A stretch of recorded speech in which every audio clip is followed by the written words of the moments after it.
You don't have to earn your worth, not through success, not through productivity, not through being useful, not through being perfect, not through healing fast enough, not through becoming better.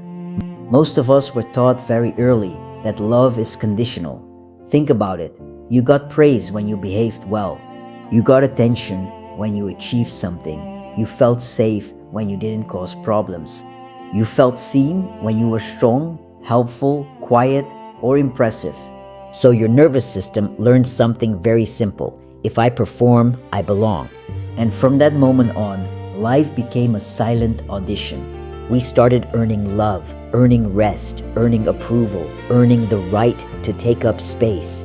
We turned healing into a job, growth into a competition. I'll be worthy when I heal more. I'll be worthy when I'm confident. I'll be worthy when I succeed. I'll be worthy when I finally become my highest self. Listen to me, that day never comes. Because the mind that believes worth must be earned will always move the finish line. Let me give you a simple image. Imagine a newborn baby.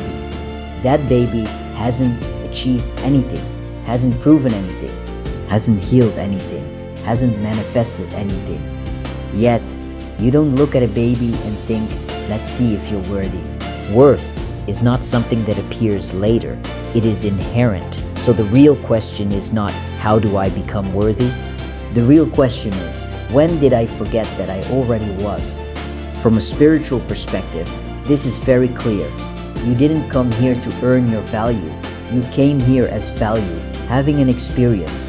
Life is not a courtroom. You're not on trial. You don't need to defend your existence. You are not here to justify yourself to the universe.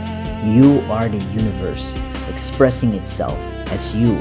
A wave does not need to earn its right to be part of the ocean. A flame does not need permission to burn. A tree does not apologize for taking space. Only humans learn to do that. Here's the trap we fall into. We think self-worth will come after achievement. But what actually happens is the opposite.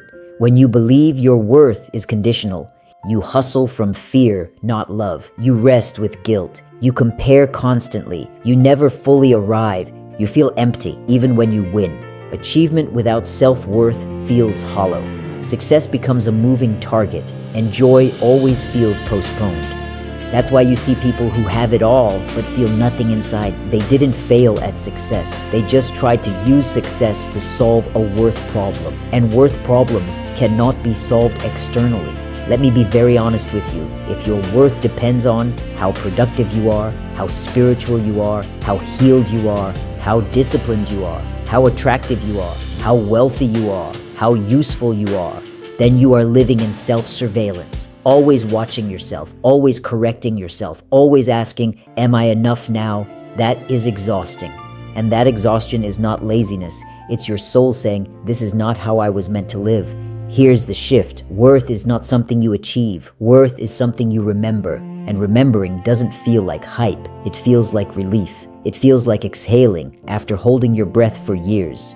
You stop asking, what do I need to become? And you start asking, how do I want to relate to life from here? Let me give you a metaphor. Imagine you're wearing a heavy backpack filled with stones. Each stone has a label. Prove yourself. Be successful. Don't disappoint. Be strong. Be more. Heal faster. You think the backpack is you, so you keep adding stones, hoping one day you'll feel whole. Self-worth is not about adding more stones. It's about putting the backpack down. Realizing worth is not something to earn, but something to remember. You are part of the divine. Now here's the part people misunderstand. Letting go of earned worth does not make you passive. It makes you clean. When you stop trying to earn your worth, you still grow, but without self-hatred. You still create, but without pressure. You still improve, but without punishment. You still dream, but without desperation. Action from worth feels very different than action from lack.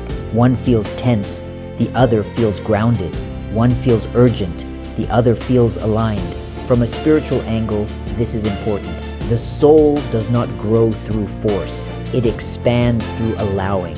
You don't bloom by pulling on the petals. You bloom by creating the right conditions, and one of the most powerful conditions is this belief. I am allowed to exist as I am right now. Not later, not after healing, not after success. Now, let me talk directly to you for a moment. If you've been hard on yourself, if you've been pushing, if you've been trying to fix yourself, if you secretly feel behind in life, I want you to hear this. You are not broken. You are not late. You are not failing. You were just taught to measure your value incorrectly. And you can unlearn that gently, patiently, without violence toward yourself. Try this question, not to answer, just to feel. Who would I be if I didn't have to prove anything? Notice what relaxes in your body. Notice what softens. Notice what opens. That version of you is not lazy. That version is free. And freedom is where real power lives. Here's a grounding practice you can use daily. When you catch yourself thinking, I need to do more to be enough, pause. Place a hand on your chest and say slowly, I do not earn my worth. I express it. I do not earn my worth. I express it. Let your nervous system hear it, not as a concept, as a truth.